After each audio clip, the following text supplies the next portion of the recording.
My name is Chrisann. I am a trustee for QCT, and I will be chairing the conversation today. I would first like to say that in my day job, I am co-CEO of the UK's first migrant youth-led charity, We Belong, and we campaign for the rights of young migrants in the UK to be treated equally and fairly. I'm joined also by three young leaders, and I'd now like to hand over to you all to introduce yourself and your work. Lovely to be part of this call. It's really important. My name is Mike Omoniyi. I'm the founder and editor-in-chief of the Common Sense Network. We are a bipartisan news network based in Manchester, but really with a global outreach. And our goal is to bring people out of echo chambers to talk to each other rather than about each other, and to create neutral spaces where people can learn and have really uncomfortable conversations. I'm Alicia Wallace from the Bahamas, and I'm a women's human rights defender, and I run Equality Bahamas, which promotes women's rights as human rights. And more recently, we've been really recognizing the intersection of identities and realizing that no woman is just woman. We're also our race, our sexuality, our class, whatever our socioeconomic conditions are, also play into our identities and the ways that we experience the world. And we're really interested in connecting all of these different identities and really promoting feminist policy and trying to push our government to really center vulnerable people and consider them, their lived experiences and their needs in all policy making, to make sure that no one is left behind, but also that no one is left worse off than they were before policies and legislation come into place. My name is Abdullahi, and I lead the Global Shapers community. It's an initiative of about 10,000 young people. And I lead the chapters across Africa and the Middle East. I'm more interested, I think, in the science behind movements and what makes social justice causes successful. And I think one of the things that I'm really encouraged by is this new wave of teenage-led social justice movements, whether it be Fridays for the Future, led by Greta. I'm here in Sweden, so shout out to her. Or whether it's the newer crop of Black Lives Matter activists in the US and across the world. In the aftermath of George Floyd's death, we saw people gather in their thousands across the globe, demonstrating and calling for an end to racial inequality and an end to police brutality. There's a shared hurt and a genuine feel amongst everyone, especially the youth, that something must change. There's a collective voice and a shared view that an injustice for one is an injustice for all. I'd really like to hear everyone's views on how they're feeling about this movement this time around, and why these issues really matter to us all now. Mike, I'd like to come to you first to hear your take on radical change and allyship. Thank you so much, Chrisann. I mean, the truth is, and I thought about this a great deal, if we want to have a new world, a new society, harmonious communities, it's gonna take white people and Black people. The idea that this is, the ball's been passed to Black people and this is their problem to solve is just not true. And I think how white people can help when we talk about race relations is this term allyship. But then the first thing to probably do as a white person is to resist the urges of performative allyship. And some examples of that may be, just using hashtags online only, or just sharing the books you're reading about Black culture, or even just kind of just posting on social media that you're out of march. That's great. But after pressing send online, I think people then have to roll up their sleeves and do the work. And the work is a lot more than just a one-time thing. The impetus for the work has to be humility, because of course we're talking about my lived reality and the lived reality of millions of people around the world. And so any white person who thinks, how can I help, has to start from that place of humility, asking, I don't really understand what's going on, but I'm willing to learn. I'm willing to have difficult conversations. I'm willing to be comfortable with being uncomfortable. I'm willing to get things wrong sometimes. I'm willing to listen without being defensive. As you can see, there's a whole host of things it means to be an ally. But I think the impetus has to be humility, has to be kindness, and has to be a willingness to learn new things. It's such a good point, Mike, that you say, because I think a lot of it as well is in that self-reflection, it's acknowledging whatever mistakes we've all made, right? So if we look at the Commonwealth, and I know part of the conversation we're going to explore later on is looking at the history of that. But if you start on that macro level, you also have to look on a more micro level with each of us individually. What have we done in our past that we put our hand up? And I think this is a moment of reckoning where so many people go, you know what, I need to own that. Maybe I didn't do the right thing there. I knew what I knew. However, now it's time to reset in a different way. And I think both of us, it's part of the conversation we've had quite a bit in our calls over the last few weeks surrounding the Black Lives Matter movement, for everyone to be a part of this conversation. And when it comes to sort of institutional and systemic racism, it's there and it stays there because someone somewhere is benefiting from it. We can't deny or ignore the fact that all of us have been brought up and educated to see the world differently. However, once you start to realize that there is that bias there, then you need to acknowledge it. You need to acknowledge it, but then you need to do the work to be able to become more aware so that you can, exactly what you're saying. Well, and I think so much of what we're seeing as well is that, you know, it's not even in the big moments, right? It's in the quiet moments where racism and unconscious bias lies, and as you've said, lies and hides and thrives. And it's those nuances that I think is what makes it confusing for a lot of people to understand the role that they play in that, either passively or actively, but I think even more so passively. And so much of what I've come to the understanding of, especially in learning even more about it of late, and obviously having had personal experience with it as well, but in people's complacency, they're complicit. Yeah. And that, I think, is the shift that we're seeing, to go, it's not enough to just be a bystander and saying, well, it wasn't me. And that's what I think was very much manifested in what you're feeling from people's outpouring surrounding the murder of George Floyd. That if it wasn't that this wasn't always happening, it's that it's come to a head at a time where people just said, enough. And I'm curious to know from all of you how you're seeing the effects of Black Lives Matter in, I mean, obviously, Mike, you're in Manchester, you said, but around the world where the rest of you are, how you're seeing that play out and percolate there. We're definitely sitting in a critical moment for change. And in the Bahamas, we've definitely seen responses to what's taking place across the US and all over the world in response to the Black Lives Matter movement. And I think everyone is really trying to contextualize what's taking place in different parts of the world, but we want to make it relevant to us and to the people within our own nations, because it becomes quite difficult to show solidarity to Black Americans when here in the Bahamas, people are saying, well, we have our own issues of race and racism, and we can't just rush to the defense of other people. Yes, we need to stand in solidarity, but we also need to address the issues of race and racism here at home. And right now, it's such a powerful moment because we're at the place where we can actually combine the things that we know already and the things that we're learning with the raw emotion that we're feeling right now. And it's quite natural to feel grief and rage, but we actually need to change that and turn that into an energy that we can use for real, sustainable action. And this collective grief and anger can be really powerful, and it creates a great opportunity for us to be able to create spaces to engage one another, to build community across different identities, and to start thinking and feeling at the same time, get comfortable with that dynamic, and ask ourselves really tough questions. We can talk a lot about what we can do, but we each individually need to ask, what is it that I'm willing to do right now? And how will I contribute to the change that we can no longer pretend is not necessary? It's really critical that we look at that right now and bring ourselves, meaning our whole selves, to dismantling the systems that we know don't work for us. And for the first time ever, thanks to the Black Lives Matter movement, that doesn't have a single address, doesn't have a single leader, it is a movement that is swept across the world, that finally everybody who knows and recognizes the wrong in this for years and years, decades, hundreds of years gone by, that this is the moment when people are starting to be listened to. What you're echoing is this idea of we can talk about it, you can put something on an Instagram or talk about the books you're reading or whatnot, but how do you put that in action? So I'm really curious, both of us are, to know that in these conversations you've been having with Queen's Commonwealth Trust, what are some of the solutions that you've been, like the tangible things? Because I think most people are saying, what's the call to action? As you said, Mike, people are like, what can I do? Or at least you said, people are going, okay, let me look at what's happening here in my own country. It's a different version of the same thing that we're seeing in so many other places around the world, but we still have to understand it in its cultural context, where it is. But I think in each of those places, what is the common thread that each person could look at in themselves or in their community and say, here's one thing I can do today that is going to help move this needle in the direction that we need it to be? Curious to hear what sort of outcomes you found in these conversations.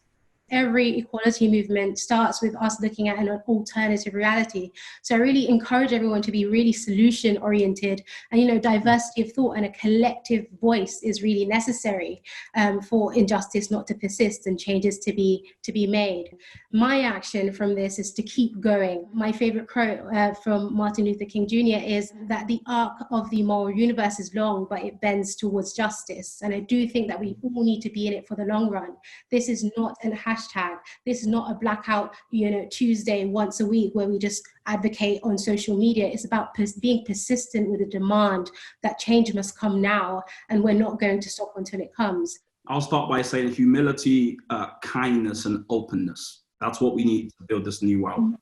I would say I commit to helping more youth movements become intergenerational movements. So it's teenagers working with those who've been in the game for a very long time. So those who know versus those who have the curiosity and energy can come together. For me, it's building a foundation that makes it possible for people to be able to enter movements more easily. And that foundation consists of public education and making information highly accessible to the widest group of people possible, as well as community engagement and just being able to speak to people on a regular basis so that when it's time to take action, it's not the first time that people are hearing from you. You've actually created and built a strong relationship. I think one of the most empowering, maybe unintended consequences from the Black Lives Matter movement is that it's allowed implicated groups to have the voice to determine what they think are the best outcomes. I think everybody on this call, I think we even in our briefing recognize that each of us in our lives are shaped by the dysfunctions of larger systems, whether it relates to criminal justice systems, systems around poverty, systems around migration. And I think for the very first time, we're able to bring our full selves to our workplaces, to our communities, even to our own homes, to even just acknowledge all the systems that we carry on our shoulders and just the failures of them. I think the immediate action that we can take as allies to this cause is to always realize that in any situation, it is always best to allow implicated groups to determine what they think the best course of action is, because they've lived that experience. They probably even studied it, even outside their, maybe 9 to 5, and they most likely will have the best and most informed diagnosis of the problem. And that will in itself lend to a more complete and, let's say, comprehensive solution. What I'm hearing from that is know when to lead and know when to listen. Yes. And those are probably the two key things in this moment that I think people, that distinction of knowing when, like, you need to be on the right side of this, as we all do, but you also need to know that in being on the right side of it sometimes just involves listening and having an understanding of what's at play. I definitely just want to echo the point about lived experience being at the core of the movement, and people who know best how it feels to be on the receiving end. It's not the victim's responsibility to bring the change. As you mentioned, it's us all as human beings to, keep fighting for that change. QCT has been doing a lot of work on historical injustices for a while now. And Alicia, you've just led a really powerful session on the transatlantic slave trade and its consequences. And together we're really looking at how, young people are moving from a position where they felt really powerless to really being powerful now, as we can see with various movements. And these insights from the conversations that we're leading is really going to help shape our work moving forward as an organization. And it's really both energizing and positive. Certainly when you look across the Commonwealth, there's no way that we can move forward unless we acknowledge the past. And I think so many people have done such an amazing, incredible job of acknowledging the past and trying to right those wrongs. But I think we all acknowledge on here that there is so much more still to do. It's not going to be easy, and in some cases it's not going to be comfortable. But it needs to be done because guess what? Everybody benefits. So I think there's a hell of a lot that we together need to acknowledge. But I only see hope and optimism in the fact that we could only do this together. We have to, in this moment in time, say, we're going to have to be a little uncomfortable right now, because it's only in pushing through that discomfort that we get to the other side of this and find the place, as you're pointing out, where a high tide raises all ships. Equality does not put anyone on the back foot. It puts us all on the same footing, which is a fundamental human right. And that's what we're talking about here. Abdullahi, I would like to come to you now to discuss, does it look like when we all come together to try and tackle these issues of racism and injustice and systemic injustice? And what is the opportunity that you see, especially with the role of young people and the important part they have to play? I think, yes, it does make sense for us to acknowledge where we've come from, but I also think we sometimes forget that we're never, ever really the first to ever want to create social change. There are generations that predate us that have tried to do this. And I think one of the best ways for younger generations, younger activists who are coming into this space, one of the best steps to take is to first acknowledge that and to study the efforts of those who predate you, the activists who are older than you, the indigenous leaders, for example, who fought for these causes, because it's really a case of not only understanding the problem as it existed in the past, but also the efforts of those who've tried to solve it, and to work with people who are in systems of power, those particular allies, to develop these intergenerational forms of allyship. And I think number two is, if we really, really want to tackle systemic issues, is to realize they're upheld by systems. And so the ability to even think systemically, diagnose problems systemically, not at the surface level, but really get into the core of what are the cultural forces, what are the political factors that uphold this particular issue? The huge majority around the world, especially the younger generation, are speaking out, and for the first time, they're really starting to be heard. You are the next generation of leadership, which this world so desperately needs as this goes through this healing process. Well, and that I think is so true, because there's nothing that's stopping you now. Nothing. Knowing that you have the attention of the world to say the world is seeking solutions, the world is craving a healing through everything that's happened over these several months, and we really look back at history for obviously much longer than that. And I think, Alicia, to your point earlier, talking about discomfort and why it's an important recognition is that it's like growing pains. Growing pains are painful. This process is painful, and it has been for a long time. But through that immense pain, what we can have tremendous faith in is knowing that there will be growth. And that's what we're seeing happen every single day as all of you are out there campaigning, fighting the right fight, being on the right side of history, and ensuring that we can get closer to seeing this truly as our past and not something that we have to revisit again and again and again. So we thank you and commend you for your efforts on that. It is inspiring for both of us to watch and to bear witness to, and why we, of course, made the time and find it a huge honor to be able to have this time with all of you today. Guys, I'm aging, right? I'm 35 already, and that's not aging. It is aging compared to these guys. Look. But the optimism and the hope that we get is listening and speaking to people like you, because there is no turning back now, right? Everything is coming to a head. Solutions exist, and change is happening far quicker than it ever has done before. But back to all your points is, we have to acknowledge, but also learn from the past where people have tried to do something similar and failed for one reason or another. How are we going to be successful this time? Because all the clues are there. We just need this movement to be able to continue this momentum for as long as it takes. And you guys are all leading that. Mike, sorry, you were next and I jumped in. No, I just want to say that humility that I spoke about being the impetus, I think you both demonstrated that so beautifully. I think this conversation even happening sends messages around that folks who have power are willing to listen. So it means a lot, and I thank you for that. And the only thing I would add to everything that's been said so eloquently already is that it's something similar to what you said, that we need to rebuild systems. I was corrected by an older woman once when I told her the system's broken, and she says, "Well, Mike, it's not broken. It works for those it was designed to work for." And I said, right. So what we have to do then is rebuild a new system, keeping in mind that a new system isn't going to just displace, the other side, but actually it's going to be a system that benefits everybody. Why? Because in the middle of it is equity and equality, which is a priori a good thing. And so the message I think I would send, and what I'm seeing from people is, protests typically begin with clenched fists, but they should end with open hands, because we're going to, at some stage, need to invite other people in. If we're going to rebuild this new world together, we need the energy of everybody. And so as long as that's there in the mix, that everyone needs to be a part of building this new world, this new system, I'm game. And it's so good to see that you're both going to join that fight. Well said, Well Mike. said, Mike. I love the opening of the hand, but you're so right. You know, everybody has to be part of building it. Know that we are here right there with you, standing in solidarity, and certainly doing everything that we can from our end. We're going to get there, and we have a lot of renewed faith and energy in that, having had this conversation. So well done. Yeah, well done, guys. Just a huge thank you to everything that you're doing, the voice that you have, and hopefully the QCT platform is making life easier for you guys and connecting you with so many people around the world that are fighting the same fight. So yeah, this change is needed and it's coming. Thank you all so much. Take Thanks, good care. guys.